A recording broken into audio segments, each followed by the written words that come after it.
not going to do that. Thank you very much for coming here. I know it's the end of the day. So let's get started immediately. What it takes to steal $81 million. If this was a Facebook ad, it would be clickbait and you would have fallen for the worst possible scam. I should question why you are here and what your intents and motives behind defending these are. So in reality, our intent and our motives behind this comes from what happened at the Bank of Bangladesh 2 years ago. That's the start of a journey for us as a team in MWR.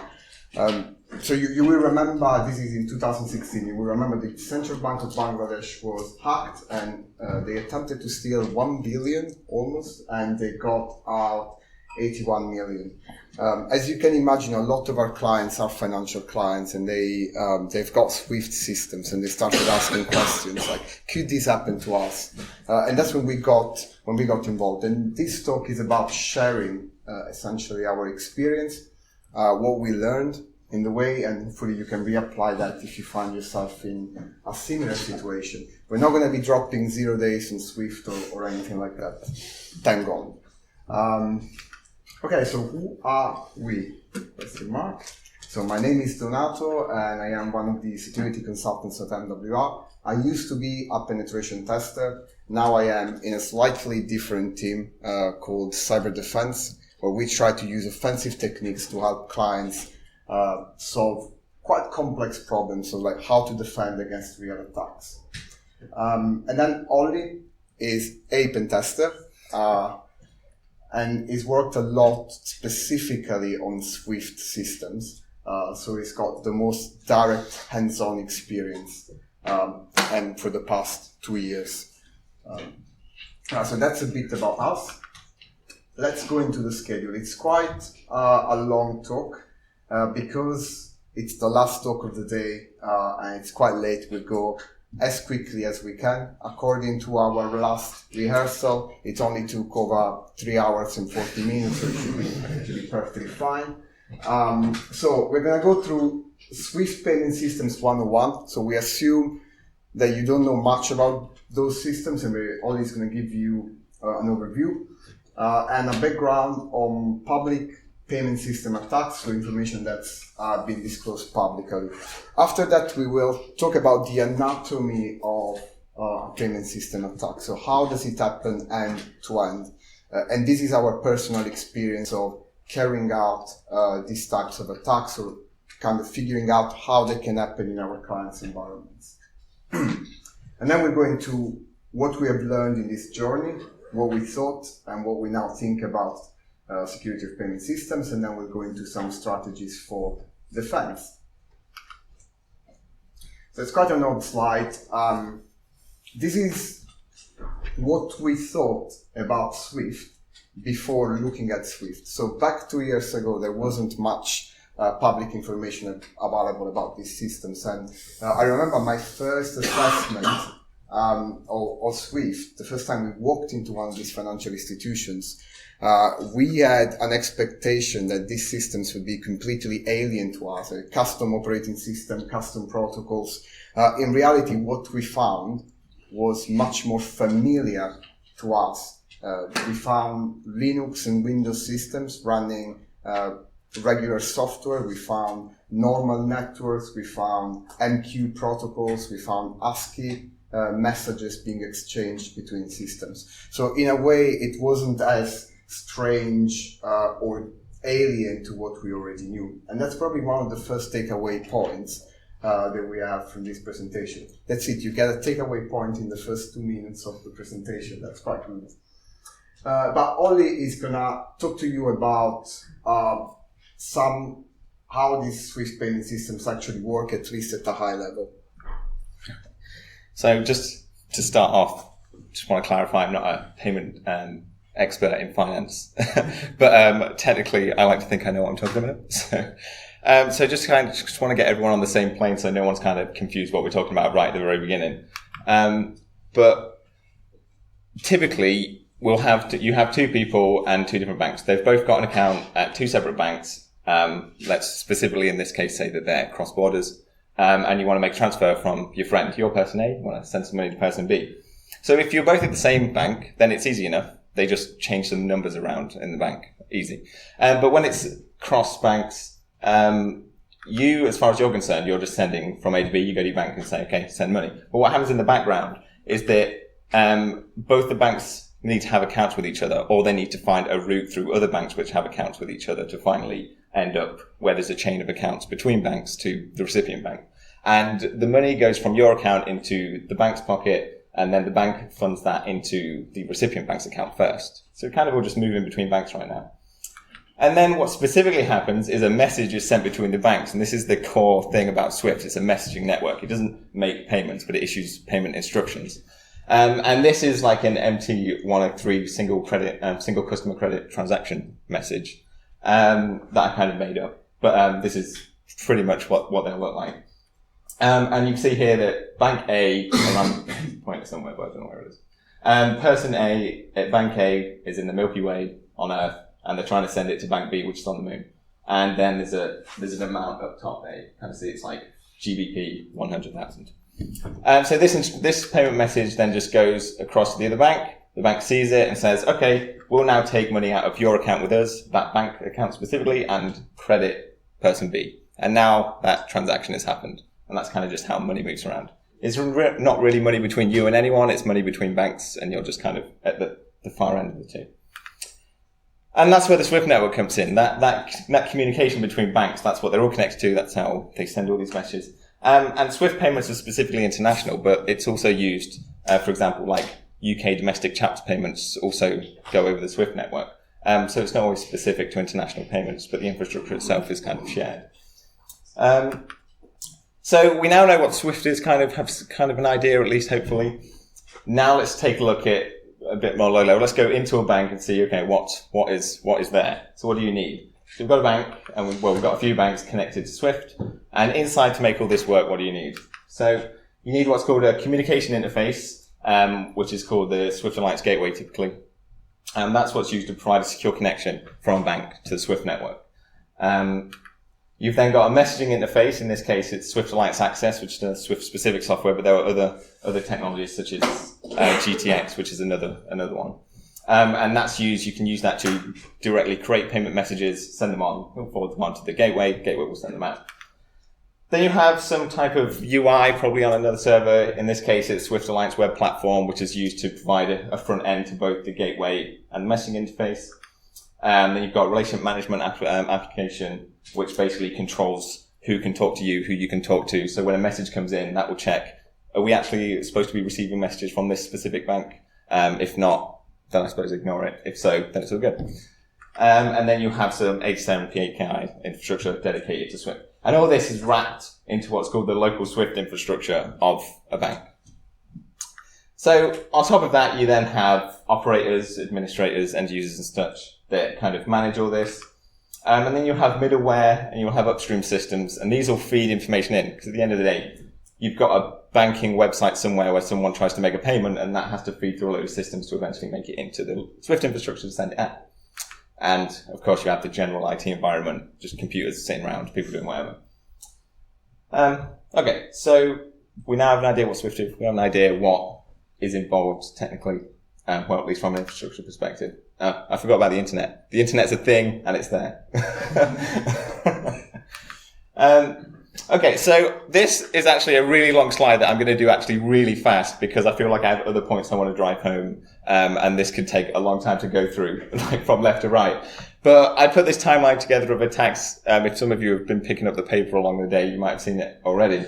But between 2013 and 2007, I know we're in 2018, but I put a lot of effort into animating this diagram, and to add another few dots took a lot more effort than I was willing to put in.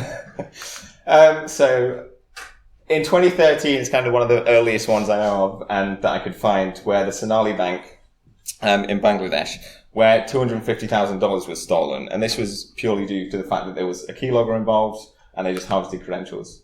I'm trying to be conscious of moving forward fast now, actually. So then January 2015, Bangladesh and Ecuador, 12 million due to someone accessing someone's emails. Just, we got an email requesting a payment. It was cancelled. Well, now the attacker's got access to the email, change some of the details, forward it on, pretend it wasn't cancelled. $12 million later. Happy days. October in the Philippines, there were like further reports, not really much technical detail, but just awareness that things are still going on in other parts of the world. Then we have Telephone Bank in Vietnam, which was one of the more sophisticated attacks that happens. This is where the attackers knew exactly which PDF software was being used to view statements. They Trojanized a version of it, got it deployed on the workstations. Whenever a statement came through to review a SWIFT payment, it would alter the details so that everything looked fine. Say one of their malicious payments goes through, it will open that, change everything, and then open it in the legitimate PDF reader, and no one is aware that anything's going on. But when $1.13 million is going out, someone notices. And thankfully, in this case, someone did, and it was all the money was recovered. Moving on, we've then got the Bank of Bangladesh. And it's the night I mentioned before, this is kind of where the story began, at least for us. And I think probably for a lot of people as well, because it was in the news quite a lot. It was very big. It was an attempt at $1 billion, but only 81 million was successfully stolen. But then saying only and then followed by 81 million is a bit, 81 million is a decent amount of money to get away with. And this was, if anything on this timeline, the most sophisticated attack against SWIFT-specific systems so far to date. And one of the single largest bank heists that's ever happened in terms of a single attack trying to take 1 billion in one go, as opposed to multiple attacks trying to take lots here and there that add up to $1 billion. So here they deployed malware specifically on Alliance Access that patched out some of its security controls, essentially. And it also disrupted physical evidence such as printouts. So they not only were able to manipulate the software, but they were also able to, damage any physical evidence. They did what they needed to do. They also timed the attack around the Chinese New Year, so they had a nice 3-day long weekend to do everything they were getting up to. And then eventually someone came back, realized there was a broken printer. No one knew anything was going on until they fixed the printer. And then all these printouts came out and they were like, well, this didn't look good. It seems that someone's trying to send $1 billion out of our bank. And it turns out that there was a typo in one of the payment instructions that went out.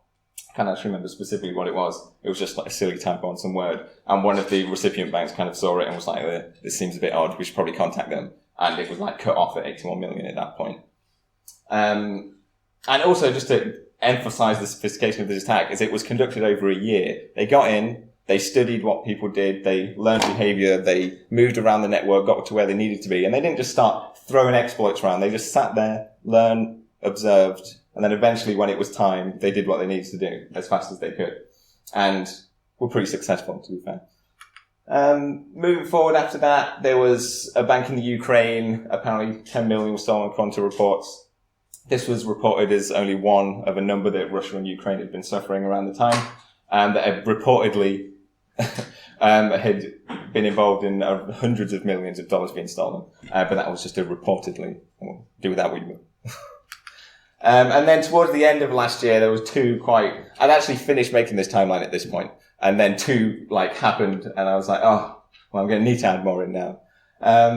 And there was the Far Eastern International Bank in Taiwan, which was an attempt at 61 million. 61 million came out, but a lot of it they got back. And this is just where they deployed malware, just typical malware to get a foothold. They stole Swift operator credentials. They used that access to issue some payments. Happy days. And then the NIC Asia Bank in Nepal. There wasn't much information about this until really recently when I was digging into it again. Because I really didn't know much technical details into what goes wrong. And it turned out that amongst other things, they gave direct remote access to some of the Swift infrastructure that was used to issue payments. So you could just be sat at home and the IT department could remote in and do it. So no wonder they ended up with 4.4 million being stolen. These type of systems should not be remotely accessible. But yeah, and it didn't stop there. There have been more attacks since. So there's probably been 3, 4 since then. Some in Mexico, there's one or two in Russia. There's one somewhere else as well, but I can't remember. But again, a lot of animations here. Not enough time. Right, so now that we've got an overview of everything, I'm just going to let Donato go over the anatomy of what a payment system attack is. Trying to jump on me.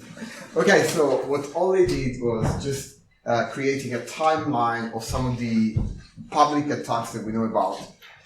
What does this look like when you actually try to perform one such attack. Hopefully nothing that I'm going to talk about here will be new to you. And this is the point of looking at this. There is nothing new as opposed to what people think. So that's the timeline or the phases of these attacks. They normally start with a compromise of a user or a workstation. Like every attack seems to start like that. Phishing is the easier way to get in. So we've got like a few examples, for public examples, Union Bank of India, and this is one that Kaspersky reported where the phishing email had a link containing a flash exploit to compromise a workstation. So the first thing is getting into that financial institution, and that's, again, identical to what we normally do. One of the things to actually keep in mind is that phishing is just one of the ways, and as soon as you forget about everything else, there will be exceptions. So imagine that you've built all of this wall in your perimeter, so people can't actually get through that.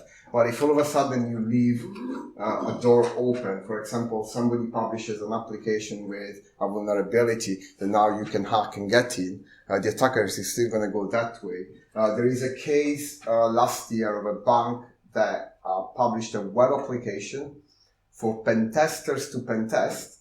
At the same time as pen testers were pen testing that application, the attackers found a vulnerability and got in. So you see, it's all about opportunities and not giving the attackers quick wins to get into the company. Now, what do you do once you are in an internal network? Recon. What you look for is quite specific. So you look for people that are associated with payment systems. How do you do that? Active Directory, SharePoint, file shares, looking into mailboxes, looking at LinkedIn, job titles. I mean, this is all normal enumeration stuff. Eventually, there are two kinds of objectives here out of this recon phase. I want to find out the people that have got legitimate access to the payment systems, so the people that can actually key in payments and authorize them. So if I can be on their workstations, I'm winning. Or I want to find out the people that have got administrative access to that infrastructure. So this leads us to basically attack path number one. I do lateral movement. I go from a random phishing victim to what we normally call maker and checker. So normally in all the payment systems, there is this concept of a person that creates a payment and a person that authorizes a payment. This is normally called 4i checks. Sometimes it's 6i's. Sometimes, depending on the threshold, how much money is there, you require more people. But of course, if I can get to these people's workstations, I win. An easy way of doing that, and everybody in this room has probably done that, is getting domain admin and then just logging in, or like just getting on the workstation and using whatever browser session they're using on those applications. Something else, as I was saying, compromising privileged users. Swift essentially runs on Windows and Unix infrastructure. And, people talk about the Bank of Bangladesh attack, and they talk about malware that was specifically made for Swift. And they're missing the point. The point is not making malware for Swift. The point is being in a position where you can install and then deliver that particular piece of malware. I mean, what they did is not particularly sophisticated. They took that piece of software, which is eventually an x86 assembly. They decompiled it. There were some checks that they wanted to understand and kind of like disable, and they actually did it. How many people here have done something like that? If I give you a binary, can you find it's doing a check? How difficult it is to find where is that check and patch it. So it is not extremely challenging. The challenge is installing the malware. Something else that they do, depending on what the motive is, going after information. So these things have got backends, which are just databases. For example, Oracle. This comes from the EastNet dump. And if you look at these, they simply got the credentials out of configuration files, and they were using SQL Plus to connect into the database and to take a list of all the transactions that were happening. This is not as sophisticated, but getting to that point is sophisticated. And this brings us to another point, which warrants a change of background in the slide. So something which is very specific about these payments attacks that we're seeing is the ability to manipulate legitimate business processes as opposed to like kind of generic attacks. I'll give you a few examples. So they know that there are some workflows for payments to happen. They have a very good understanding of those workflows, and they will go and tamper with them. For example, the 4i checks, having a maker and a checker for a payment, means that you have to know exactly how to subvert that process. You need to understand who you're targeting and what you can do with that level of access. Or disabling a printer. I mean, like sometimes I'm using a computer, I do something and the printer stops working because I've installed a bad driver. That is not a complicated attack, but knowing to disable the printer or to botch the driver so that they will not find or realize that those payments are happening is the real key of the attack. And finally, something that we observe often in these types of attacks that we have investigated or responded to is anti-forensic techniques. If they use malware, that is normally something password protected. It is pretty depressing to look at something that you can't run and there's no way you're going to run it because you don't have the password. Other things that they do, they split payloads in different hosts or machines so that it is more difficult to piece them together. Rebooting computers to remove anything from memory. I mean, these are common anti-forensic techniques, but they're very careful running these and protecting whatever tooling they're using. All right, Ollie? Okay. So, as we said, we've gone on a journey from the very beginning, studied attacks, hands-on experience, looking, assessing these types of systems. And it kind of starts with what did I think at the beginning, and what did we think at the beginning, and what do we think now? So apparently before I get into that point, I just want to give a more realistic overview because so far you've seen a lot of diagrams and I love creating a good diagram. But it's just like easy to draw an arrow from one place to another and me to tell you can make a payment, right?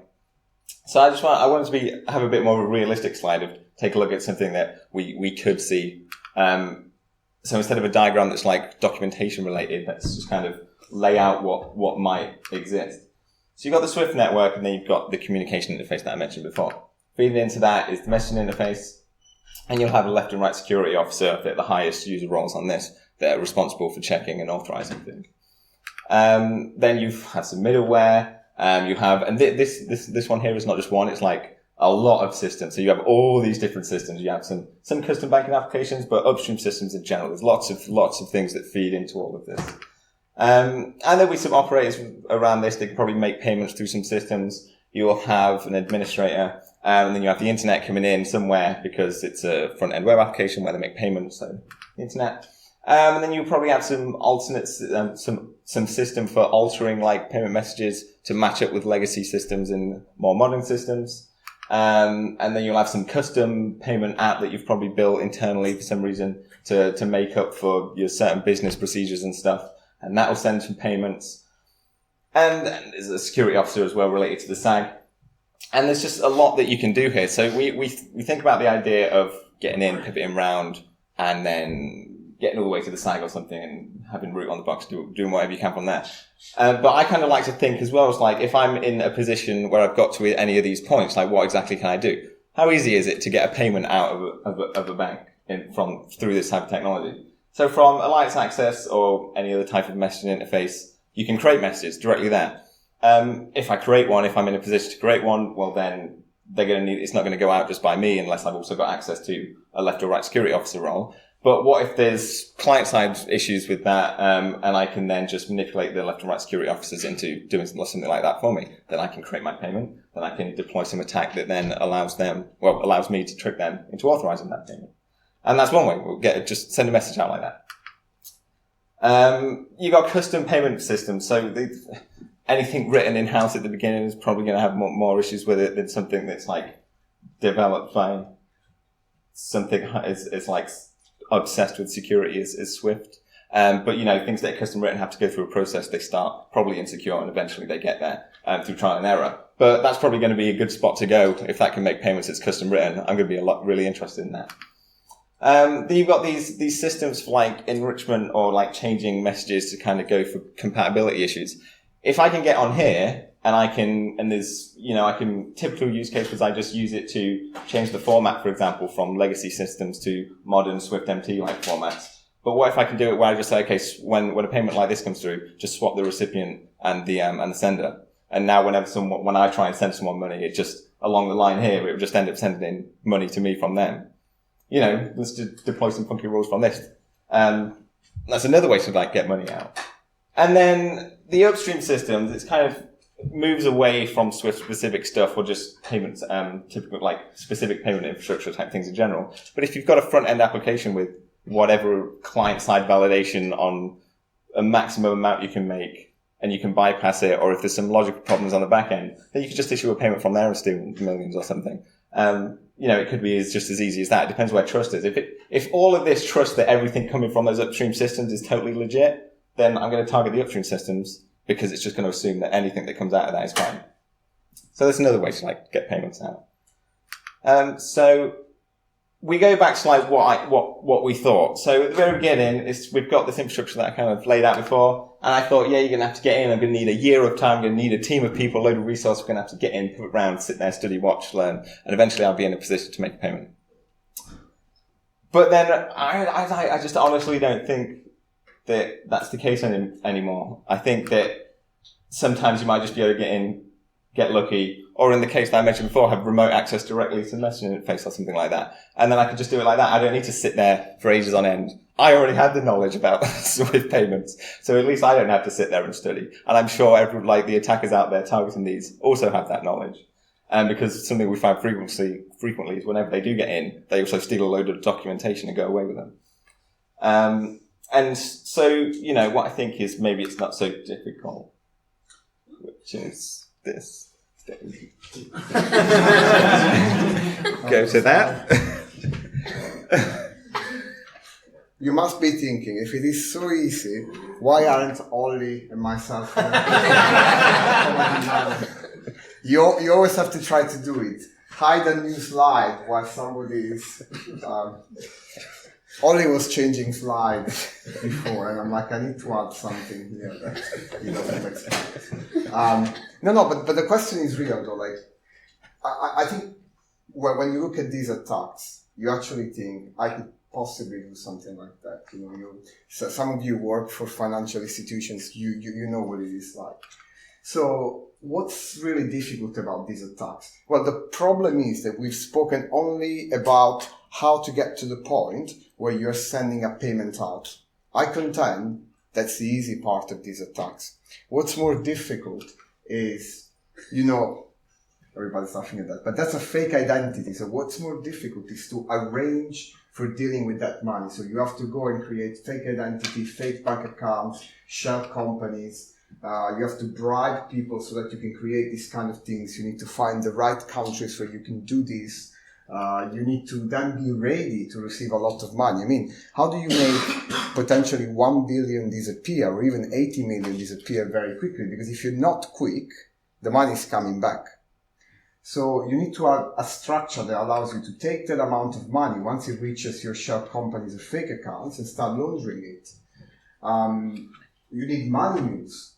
You need a lot of people at location taking the money out, putting it into a backpack and bringing it physically somewhere, maybe to a casino so that the money can be laundered. And all of these you can't do very easily, especially for these large sums of money. You need proper criminal organizations behind this. Like, it is not easy to do. And because this is a very complicated process, and there's it is not one single organization, it's a lot of people working together, there is a chance for mistakes. And that's what happens very often in these attacks. If you think of the Bank of Bangladesh, a typo, foundation spelled like foundation or something like that, basically prevented them from getting a lot of money out of it. I mean, a single typo. So all of this process is very error prone, certainly. And this is the other takeaway point. Otherwise, it'd be extremely easy, and we would see these attacks more often than we actually do succeed. All right, Ollie, back to you. So we've had a look at attacking attacks, different things, what we think, why it's hard, why it's easy. So, what happens in the real world when all this starts hitting the news, especially Bank of Bangladesh blew up in the media. I mean, it wasn't exactly a small problem or it was a big deal. So what happened? So, okay, there's an arrow. March 2017, Swift introduced the Customer Security Program. And it's a set of 27 mandatory, some of them are advisory controls, that Swift members, Swift customers, need to attest by and need to implement. Obviously the need is mandatory. Advisory controls are things they probably should still, but they don't need to. A set of controls. And they had to attest, as in they had to go onto a portal, say, we are compliant to all of this. We have a plan at this point, at least, to implement all of this. And everyone else that's a Swift member can go to you and look at your profile and be like, yes, I can see that they're good. We're also good. We're super happy to still be working with them because basically we know everyone has a baseline standard of security at this point, right? And that's pretty much what it was. It was to establish a strict baseline standard for security. They need to be compliant by 1st January 2019. This is when all the controls now and the processes that they're coming up with, that they had to come up with by the previous year, now has to be in place. Otherwise, fines will start coming in. So CSP essentially is just kind of like 3 objectives, 7 principles. I'm going to try and go through this. This is a boring slide. It's 7 principles, 27 controls, and they're basically just 3 different ways to say the exact same thing, which is be more secure. So they literally say the same thing, just in more technical ways. There's 3 principles, which are secure your environment. Okay, good one.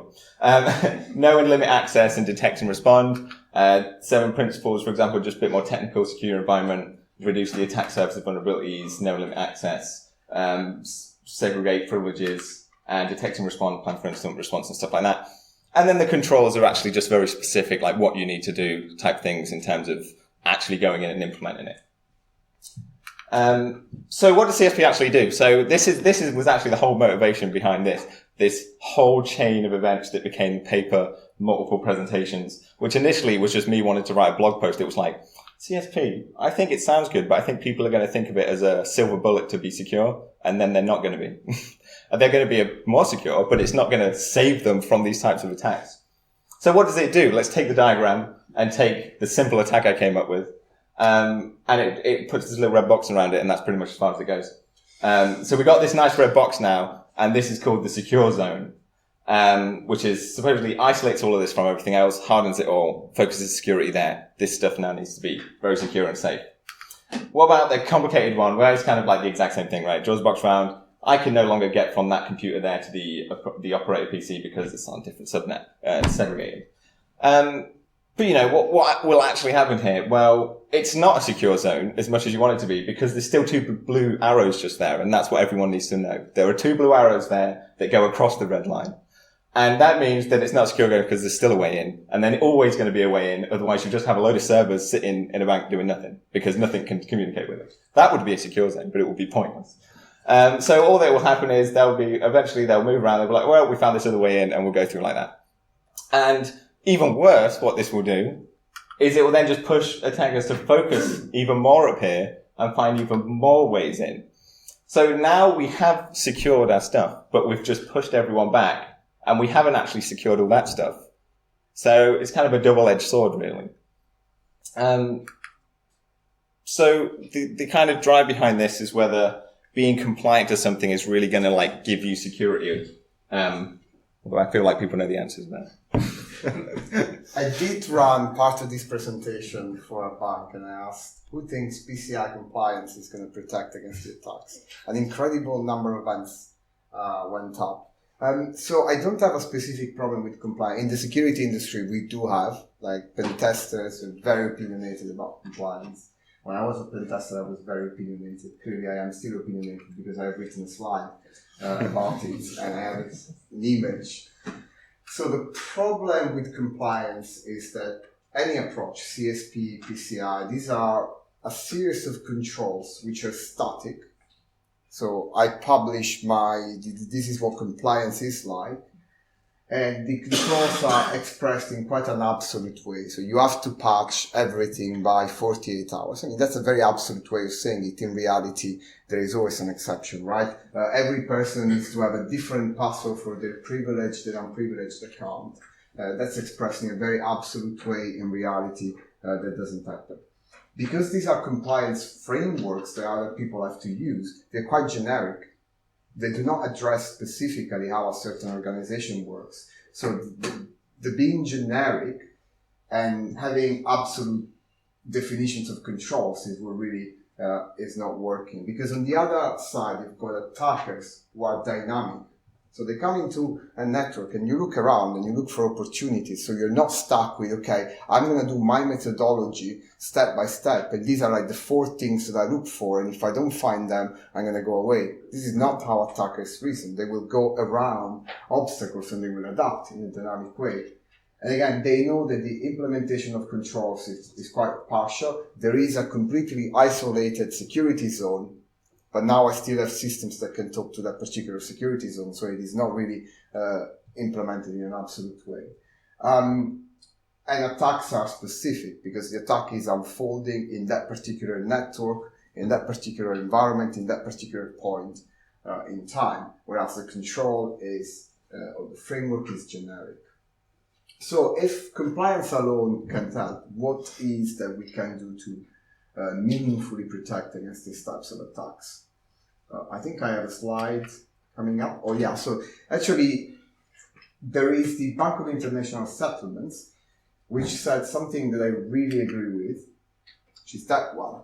You should try to simulate or emulate what attackers do, what cyber threats actually do. I think one of the clients I'm most fond of, they said something around these lines. We're not trying to protect against auditors, we're trying to protect against real attackers. And if you think about that, a lot of the security assurance programs that you engage with your clients, they are geared towards protecting against auditors and getting a tick box, okay, you've done things properly. And an attacker doesn't care about that. So compliance and security are very different concepts. The way I think about it is that if you want to defend Swift infrastructure or any kind of infrastructure, the first thing you want to do, we call it attack path mapping, but you can call it whatever you want. It's essentially a threat model. Is understanding how somebody is going to go from A to B. For example, if this is a compromised workstation and this is sending a payment, how can an attacker go from here to that? What are the steps that are more likely to happen in this particular environment? We're not talking about what vulnerabilities they're going to exploit, but what are they going to do? Move laterally to this computer. How are they going to do it? They could elevate to system administrator or like to domain administrator. How can they elevate? There is Kerberos, there is all of these techniques, and try to map what that is like, and then work on which controls you can build around these attack paths. And controls are not just prevention. Because it is very difficult to prevent some of these attack paths. So what you want to think of is, how can I detect somebody that's doing this? Detection is probably one of the most important things when it comes to all the lateral movement that takes people to the stage where they can achieve these attacks. And when you do something like this, you don't end up with a list of 1,000 or 20,000 vulnerabilities, high, medium, and low. You end up with 10 things to do that you can do or you can prevent or detect along these attack paths, which are going to make you much better off. And understanding that it is not perfect, it is probably better than those 20,000 high, medium, and lows. Like, TLS Cypher or TLS 1.1. Instead of TLS, something else is probably not going to stop attackers. Ollie was mentioning something else. As we become better at defending Swift, there is a phenomenon that will happen, which is normally called displacement of criminal activity. So it's not that because we're building defenses around SWIFT, now we're safe. There is a lot of other systems, and Ollie was mentioning those, that talk into SWIFT in a way or the other. I mean, this would be maybe a system that talks to SWIFT via MQ. It's got the certificates, and that's completely outside of the secure zone. It's somewhere else. Maybe it's written 20 years ago. It's a Java application vulnerable to deserialization attacks that you can own. So what we anticipate is that attacks are going to move towards all of these upstream systems that feed into the applications. And that takes us to the end of this talk with 3 takeaway points. Number 1, sending a payment out is the easy part. What's difficult is handling what happens after that. If you want to defend, you need to understand the attackers, and that's a very generic sentence. By understanding the attackers, we mean understanding the steps that they are actually going to take realistically in an environment, and then you want to build your defenses around those steps, focusing on the fact that attackers are going to try to abuse legitimate access to systems. So they're going to try to get to a point where they have got a user which can key in a payment or which can normally log in into the SWIFT infrastructure, which at that point, you're very much right as far as the attack is concerned, and it's very difficult to detect. Any questions? Have you heard of any banks or institutions or anything like that who are willing to basically take a fall and bank on insurance or bailouts or anything like that, rather than integrate any of these proper security controls or things like that, because it's too much hassle or too much effort, basically, to do? I think what triggered all of this is that they are already doing that, but what triggered all of this is that now, if the possibility is for somebody to steal 1 billion, the game changes. Before the Bank of Bangladesh, I think people were thinking, I mean, because this is happening, right? And nobody really cared, but when you say 1 billion, you can affect a central bank and the possibility of clearing payments. And I think that's why insurance by itself is not going to cover that any longer, because if you can't clear your payments at the end of the day, you can bring down the economy of a particular area. So yeah, people have been doing that even before this, like to taking insurances, but that's not enough. So you think because it's a higher, basically more money, it's tipped that scale? Definitely. Just wondering, question for Oliver, really. What resources are out there to learn more about SWIFT? Thank you, Jamal. I was trying to think of a way that we could move on to this slide without just randomly being like, wait. A planted question. There is a QR code. If you scan this, you get a nice phishing attack, but also it's perfectly safe. The secure zone, the equipment that the secure access gateway, the application and all that the bank has, who owns that and who's patching it? Who's responsible? So there are different ways. There's like 3 main models and how they deploy and manage infrastructure. There's one where the bank itself manages and has it all. There's a model where they only have the gateway and the messaging interface, and a third party handles the rest. And there's a third one, which is somewhere in between. I think I can't remember exactly what it was. But there have been instances. So, for example, the one in Vietnam that I mentioned with the PDF reader. That was where a lot of the core SWIFT infrastructure was managed by a third party, and the malware was found deployed on the infrastructure managed by the third party, not that bank specifically. But yeah, so did that answer your question? I kind of forgot what the question was. Who owns it? Who's responsible? Oh yeah, so basically it's either the bank or it's a third party like SWIFT or someone that's trusted. So basically, SWIFT give out sort of recommendations of what you should have in there, like it's not Windows 2000 server, it's got to be 2012, 2016. So they say you have to have a supported system. That's been one of the problems. So we found people with Windows 2003 servers joined to the corporate domain running Swift Alliance Access. This was an incident response we did in another country, but still, this was just a few years ago. Like 2003 was already out of life. So, but most of our clients manage their own Swift infrastructure. Yeah, they deploy the software on their infrastructure, which is managed by them. Essentially, they just get, so the Swift Alliance gateway, it's something that you get from Swift, but the rest is software that you can install on Windows, Linux. And the problem is that very often this is joined, again, to the corporate domain, which makes it so trivial to compromise. You kind of, I was watching where you were putting the red boxes, and it didn't seem to go around the Swift network. Thinking, like, is that a purposeful thing? Like, is Swift a completely different entity then? That are there any examples of directly attacking the Swift network and not by the banks? This is a good question. So this is something that people wonder quite a lot, actually. So that red box is specifically about local infrastructure to the bank, which is why it was isolated to that. So that literally just surrounded this core Swift infrastructure. It is just called a local Swift infrastructure.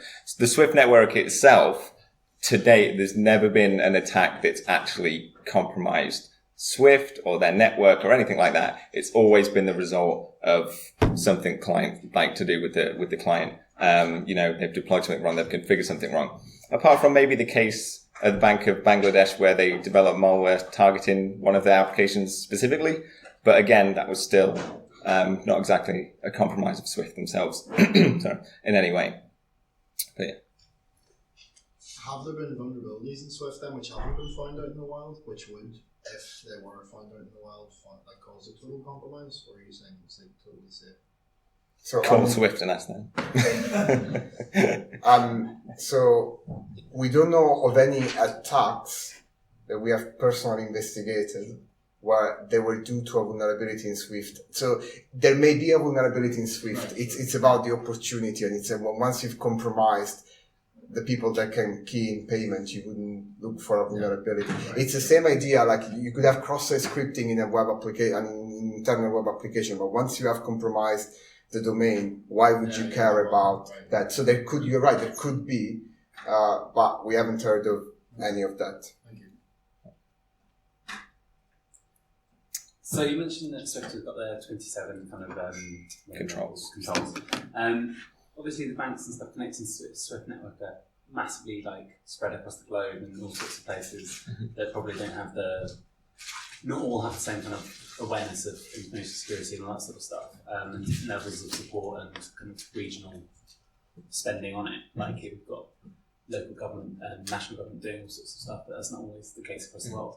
Is there anything that Swift could be doing better? You say they're making companies test their own kind of compliance. Are they testing them? Are they is Swift testing anybody? Do people get caught out, or is it just when there's a hack they say, "Oh, you weren't compliant, so we're going to find you on top of it"? No, so now CSP, the program. So this is pretty much at least the first step in some type of solution to that. So most of the attacks that we've seen, I used to have a slide that kind of had a map and it showed you where the attacks were. You could see that most of them were in countries that had a lowest kind of security maturity, if you could put it like that, as opposed to maybe things around here. No, so CSP, those controls, that's something that's proactively verified every year. And if they don't have it, then they get slapped with fine. They're not waiting for a compromise to happen. But the motivation behind that is to ensure that everybody who is a Swift customer and uses their network has those controls in place at least. But I think, so you have to self-attest. I see where your question comes from. On one side, by giving the right guidance or something which is reasonable, Swift is trying to do the right thing, but they are not going to check if those controls are enabled. So it's almost like they're covering themselves. They've been in the press, and at the beginning it's reflected negatively, and they haven't done anything specifically wrong. So I think CSP also works as these are things you should be doing. We're not going to check that you're doing them, but if you get compromised, if somebody gets compromised, it's going to be one of those things that they're not doing properly. Those controls are absolute, so of course you can never do all of them properly. So the thing is, now when a compromise happens post Swift CSP, that Swift can kind of lay back and be like, well, this shouldn't have happened if you'd done what we told you to. but it's reasonable controls. I mean, before CSP, if you went into a company, you looked at their Swift infrastructure, you would come up with the same controls. There is nothing. So they're talking about good security hygiene that we would have suggested even before that. Most of the controls are kind of I remember sitting down reading through the documentation into what exactly it all was, and you kind of come out of it thinking, isn't that the kind of stuff I tell people to do every day in my day-to-day life of working as a security consultant? Why does it take Swift and $1 billion heist for people to actually start doing it? And I guess, you guys, obviously it's asymmetrical. The attackers are going to be looking at lots of different banks to potentially compromise it. It's only the ones that aren't matched up that are going to get done over. Do you guys think these controls are going to have any impact on the kind of rate of Swift compromises, or do you think it's just going to protect more people and there's still going to be so many targets left? I think that it will not change all that much. And the rate is kind of really sporadic. There's some, maybe one or two rapidly, and then there's a big gap, and then there's a few more, and it's not really a clear pattern. I mean, the only clear pattern is that it's kind of increased, but it's not really you can see a steady pattern throughout a year, for example, or you can see that it's getting really busy now. But no, because, like we've said, those controls and stuff, I think if anything, they're just going to push people to attack other parts, which will result in even more compromises because those things are less secure. So if anything, maybe it'll go up. The other question could be why we saw an increase in Swift attacks. Well, before they were targeting credit card acquirers. You remember, in 2015 and even before that, 2013, we had a few big banks that were compromised. And I think because they have deployed very strong controls, now it's much more difficult. So in one of the cases that was investigated for credit card acquirer compromises, so by that I mean you get into a bank, and the system that authorizes credit card transactions gets hacked so that you can withdraw as much as you want with a card.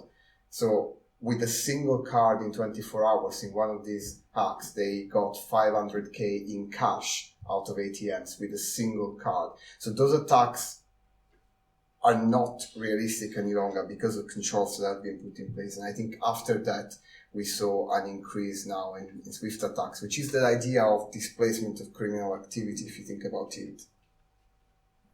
Something I have seen since CSP's come out is there's a lot more proactive activity in terms of focusing on securing the systems. So that kind of gives me hope. It's well, at least now a lot more attention is being placed there. And even if CSP maybe isn't a silver bullet, like I said, it's still good, and at least it's also encouraging them to seek people like us out to come in and give that extra level of assurance that we can with what they give us. No question on Bitcoins? All right, guys, thank you very much.